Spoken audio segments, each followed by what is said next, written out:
December మాసం మొదట్లోనే ఏనుగుల గుంపంతా తలా దిక్కున వెళ్ళిపోవడంతో చిత్తూరు జిల్లా పుల్చెల మండలంలోని రైతులకు కాస్త ఊట లభించింది.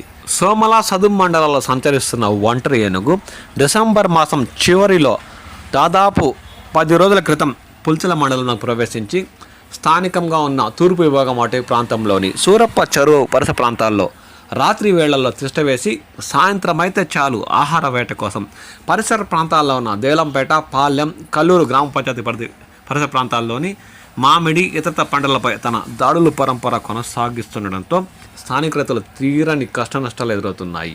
రాత్రి అయితే చాలు కంటి మీద కునుకు లేకుండా ఈ ఒంటరి ఏనుగు చేస్తుందని స్థానిక రైతులు తీవ్రంగా వాపోతున్నారు. సంబంధిత శాఖ అధికారులు దీనిపై ప్రత్యేక దృష్టి సారించి దూర ప్రాంతాలకు తరమాలని వారు కోరుతున్నారు. గురువారం రాత్రి ఆహార వేటకు బయలుదేరిన ఒంటరి ఏనుగు దేవలంపేట పరిసర ప్రాంతాల్లో ఉన్న పంటలపై తన దాడుల పరంపర కొనసాగించింది. స్థానిక రైతులైన శివయ్య, నారాయణ, రెడ్డి చెంగల్రాయలు, నాగరాజు, నరసింహులకు చెందిన మామిడి, రాగి, జొన్ని పంటలను తొక్కి తిని ఈ ఒంటరి ఏనుగు నానా హంగామా చేసినట్లు వారు ఆవేదన వ్యక్తం చేస్తున్నారు. సంబంధిత శాఖ అధికారులు ఈ ఒంటరి ఏనుగును కూడా దూర ప్రాంతాలకు తరిమేసేందుకు ప్రత్యేక కార్యరూప ప్రణాళిక సిద్ధం చేయాలని వారు కోరుతున్నారు. అంతేకాక రాష్ట్ర ప్రభుత్వం నుండి పంట నష్టపరిహారం కింద ఆర్థిక సహాయం కూడా అందేలా చూడాలని ఈ సందర్భంగా వారు కోరుతున్నారు.